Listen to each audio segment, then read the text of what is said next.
வாழ்க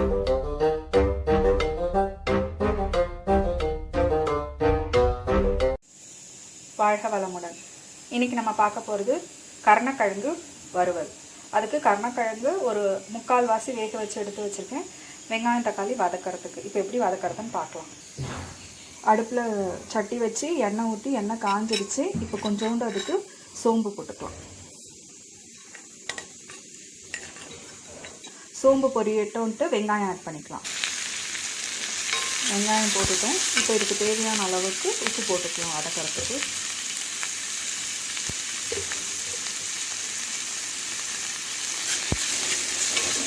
இது வதங்கிட்டோன்னு இஞ்சி பூண்டு பேஸ்ட்டு சேர்த்துக்கலாம். வெங்காயம் ஓரளவுக்கு வதங்கிடுச்சு. இந்த ஸ்டேஜில் இஞ்சி பூண்டு பேஸ்ட் போட்டுக்கலாம்.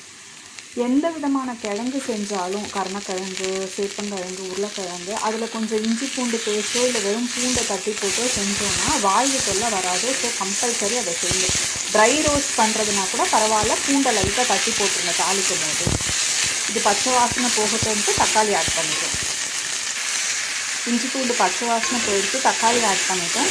தக்காளி நல்லா கூழாக ஆகட்டும். அது வரைக்கும் வதக்கி லைட்டாக மூடி வச்சுக்கலாம். அதுக்கப்புறமா மசாலா ஐட்டம்ஸ் ஆட் பண்ணலாம். நல்லா தக்காளி கூழாக மசிஞ்சிருச்சு, வெந்துருச்சு. இப்போ நம்ம மசாலா ஐட்டம் ஆட் பண்ணிடலாம். ஒன்றும் இல்லை, சிம்பிள் மசாலா தான் அசிட்டு யூஸ் பண்ணுறது. மஞ்சள் பொடி கொஞ்சம், உப்பு நம்ம ஆல்ரெடி போட்டிருக்கோம். தேவைப்பட்டால் அப்போ லாஸ்ட்டாக போட்டுக்கலாம்.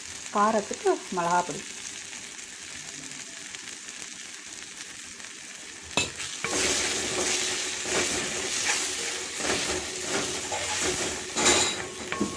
லைட்டாக தண்ணி ஊற்றிக்கலாம். பச்சை ஸ்மெல் போகிறதுக்கு கொதிக்கட்டும் கொஞ்சம். அதுக்கப்புறமா வெந்த கிழங்கு ஆட் பண்ணிக்கலாம்.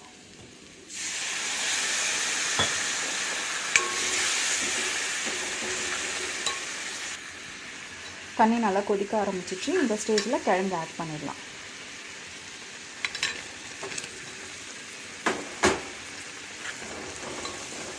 நல்லா கலந்து விட்டுக்கோங்க.